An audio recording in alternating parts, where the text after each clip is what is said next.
내년 거 예산이 올해보다는 좀 더 폭이 넓게 예산이 잡혀서 나올 거다라고 전달을 받았고, 시기는 내년 한 1월부터 한 3월 사이에 이제 예산이 정해져 가지고.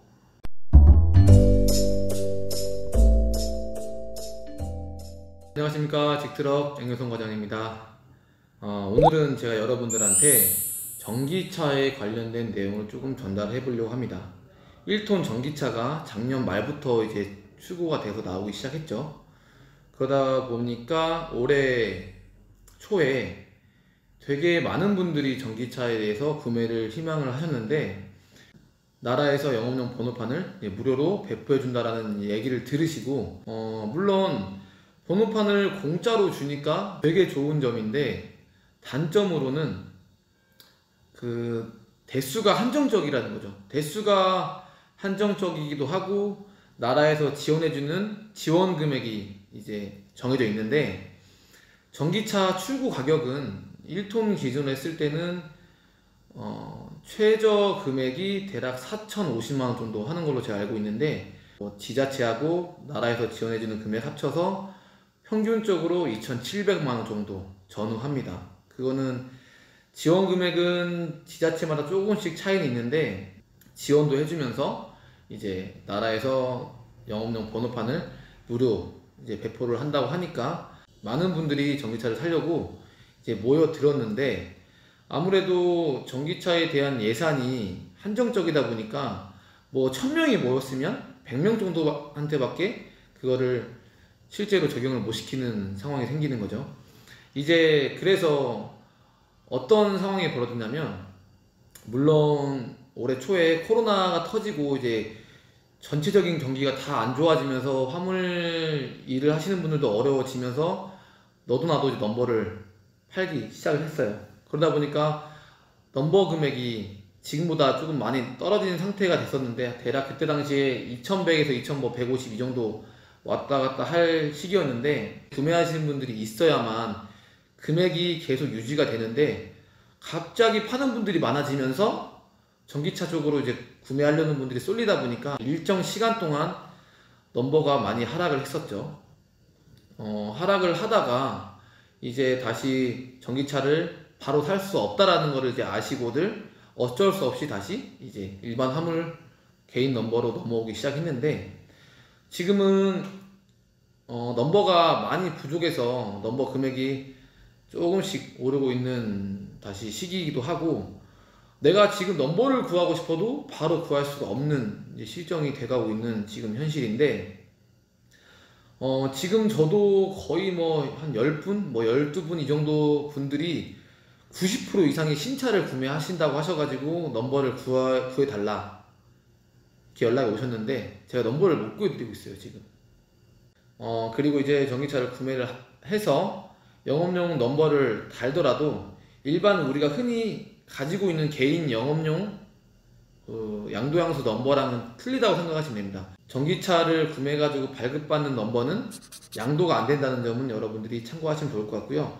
내가 만약에 차량을 팔게 된다 그러면 영업용 번호판은 다시 나라로 반납이 된다라고 생각하시면 될 것 같습니다.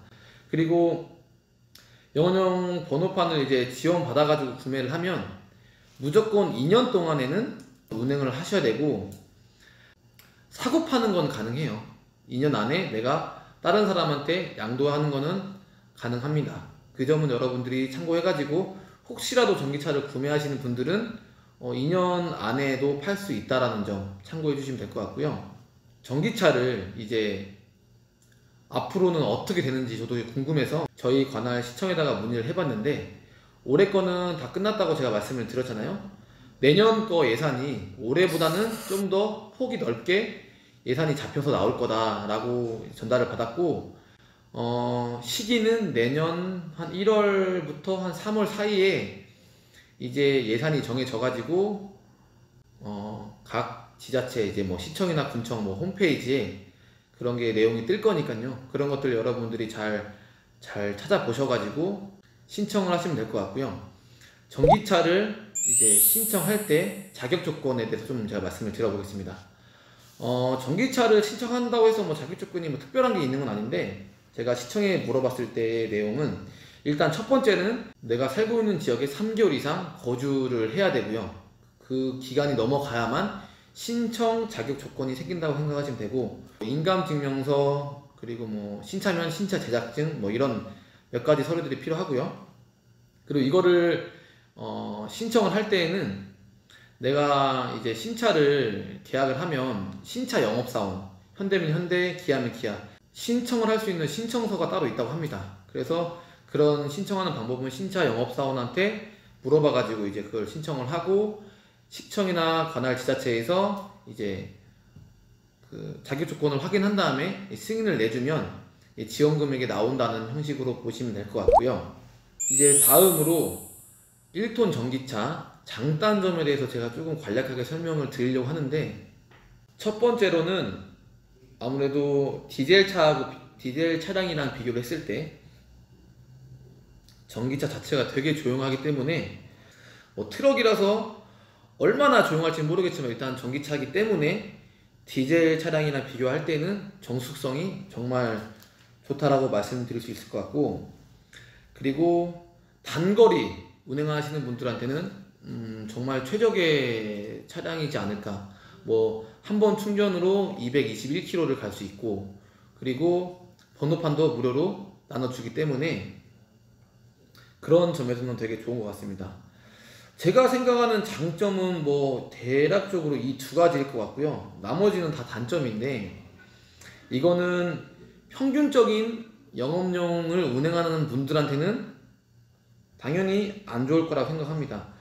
221km를 만충을 하면은 달릴 수가 있는데, 영업용을 운행을 해보신 분들은 아시겠지만 221km면은 결코 많은 거리가 아닙니다. 뭐 장거리를 조금만 뛰시는 분들이라고 하면은 하루에도 뭐 300km 이상, 뭐 400km, 500km까지 뛰는 분들이 대다수이기 때문에, 특히나 이제 운송하시는 분들은 아시겠지만 운송을 할 때에는 이 운송은 시간이 생명이잖아요. 내가 물건을 상차를 해서 하차를 하는 곳까지 가는 그 시간이 어느 정도는 언제까지 들어야 된다라는 게 있는데, 전기차로 만약에 그걸 운행한다고 했을 때 중간에 충전을 한번 해야 되는데, 이 충전하는 게 급속으로 충전을 해도 최소 40분, 50분이 걸린다고 해요. 그러면은 중간에 내가 그 최소 40분, 뭐 1시간이라는 시간을 소비하는 건데, 그 사이트에 나와 있는 걸로 봤을 때는 80%가 완충이 된다고 하는데, 여러 가지 동영상을 제가 봤을 때는 한 뭐 40%, 50% 충전이 될까 말까 한다고 합니다. 그러면은 급속으로 충전을 해도 왕복을 운행을 하기에는 좀 무리가 있지 않나 라고 생각이 되고요.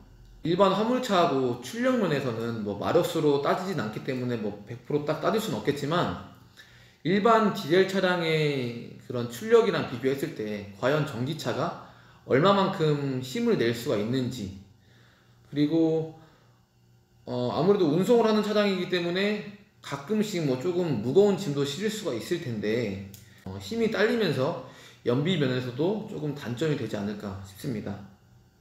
그리고 1톤 트럭을 좀 유심히 보신 분들은 아시겠지만 이 아래쪽에 크게 이제 배터리가 들어가 있거든요. 하부 쪽에.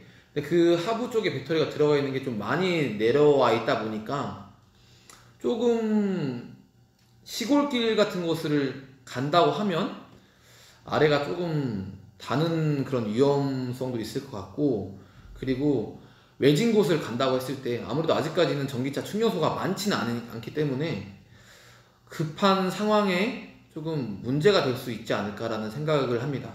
그래서 이런 여러 가지를 좀 토대로 봤을 때에는 영업용 번호판을 공짜로 받고 이런 거는 너무도 좋지만, 아직까지는 키로수 면이나 여러 가지 상황들 때문에 이거를 조금 운송용으로 쓰기에는 조금 문제가 되는 요점들이 많다라고 생각을 할 수 있을 것 같고, 만약 나는 단거리 운행밖에 안 한다, 뭐 이런 분들한테는 조금 최적의 차량이지 않을까 생각을 합니다. 그래서 여러분들이 앞으로 이제 내년에 다시 예산이 풀릴 때 잘 고민을 해보셔가지고 판단을 해보시면 좋을 것 같습니다. 네, 이상으로 직트럭 김유성 과장이었습니다. 감사합니다.